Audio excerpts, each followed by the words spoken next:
April 24 ഇന്നലെ Kerala box ഓഫീസിൽ നിന്നും ഏറ്റവും കൂടുതൽ കളക്ഷൻ കിട്ടിയ 9 ചിത്രങ്ങൾ ഏതൊക്കെയാണെന്ന് നോക്കാം. 9ാം സ്ഥാനത്ത് കുഞ്ചാക്കോ ബോബൻ നായകനായി എത്തിയ ഒരു ദുരൂഹ സാഹചര്യത്തിൽ എന്ന ചിത്രമാണ്. ചിത്രം ഇന്നലെ കേരള ബോക്സ് ഓഫീസിൽ നിന്നും 1,17,000 രൂപയാണ് കളക്ട് ചെയ്തത്. ചിത്രം റിലീസ് ചെയ്തിട്ടിപ്പോൾ 10 ദിവസം പിന്നിട്ടിരിക്കുകയാണ്. 8ാം സ്ഥാനത്ത് പ്രൊജക്ട് ഹെയിൽ മേരി എന്ന ഹോളിവുഡ് ചിത്രമാണ്. ചിത്രം റിലീസ് ചെയ്തിട്ടിപ്പോൾ 29 ദിവസം പിന്നിട്ടിരിക്കുകയാണ്. ചിത്രം ഇന്നലെ കേരള ബോക്സ് ഓഫീസിൽ നിന്നും 1,55,000 രൂപയാണ് കളക്ട് ചെയ്തത്. 7ാം സ്ഥാനത്ത് രൺവീർ സിംഗ് നായകനായി എത്തിയ ഹിന്ദി ചിത്രം ദുരന്തർ 2 ആണ്. ചിത്രം റിലീസ് ചെയ്തിട്ടിപ്പോൾ 37 ദിവസം പിന്നിട്ടിരിക്കുകയാണ്. ചിത്രം ഇന്നലെ കേരള ബോക്സ് ഓഫീസിൽ നിന്നും 1,80,000 രൂപയാണ് കളക്ട് ചെയ്തത്.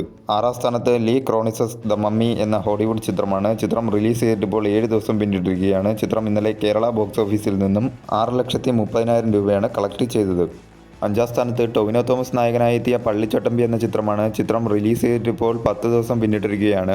ചിത്രം ഇന്നലെ കേരള ബോക്സ് ഓഫീസിൽ നിന്നും 30,50,000 രൂപയാണ് കളക്ട് ചെയ്തത്. 4ാം സ്ഥാനത്ത് ഷർഫുദ്ദീൻ നായകനായി എത്തിയ മധുവിധു എന്ന ചിത്രമാണ്. ചിത്രം റിലീസ് ചെയ്തിട്ടിപ്പോൾ 2 ദിവസം പിന്നിട്ടിരിക്കുകയാണ്. ചിത്രം ഇന്നലെ കേരള ബോക്സ് ഓഫീസിൽ നിന്നും 37,50,000 രൂപയാണ് ചിത്രം ഇന്നലെ കളക്ട് ചെയ്തത്. 3ാം സ്ഥാനത്ത് മൈക്കിൾ എന്ന ഹോളിവുഡ് ചിത്രമാണ്. ചിത്രം റിലീസ് ചെയ്തിട്ടിപ്പോൾ 1 ദിവസം പിന്നിട്ടിരിക്കുകയാണ്. ചിത്രം ഇന്നലെ കേരള ബോക്സ് ഓഫീസിൽ നിന്നും 42,50,000 രൂപയാണ് കളക്ട് ചെയ്തത്. 2ാം സ്ഥാനത്ത് സൈജു കുറുപ്പ് നായകനായി എത്തിയ മോഹിനിയാട്ടം എന്ന ചിത്രമാണ്. ചിത്രം റിലീസ് ചെയ്തിട്ടിപ്പോൾ 15 ദിവസം പിന്നിട്ടിരിക്കുകയാണ്. ചിത്രം ഇന്നലെ കേരള ബോക്സ് ഓഫീസിൽ നിന്നും 1,15,00,000 രൂപയാണ് കളക്ട് ചെയ്തത്. 1ാം സ്ഥാനത്ത് വാഴ 2 എന്ന ചിത്രമാണ്. ചിത്രം റിലീസ് ചെയ്തിട്ടിപ്പോൾ 23 ദിവസം പിന്നിട്ടിരിക്കുകയാണ്. ചിത്രം ഇന്നലെ കേരള ബോക്സ് ഓഫീസിൽ നിന്നും 1,25,00,000 രൂപയാണ് കളക്ട് ചെയ്തത്.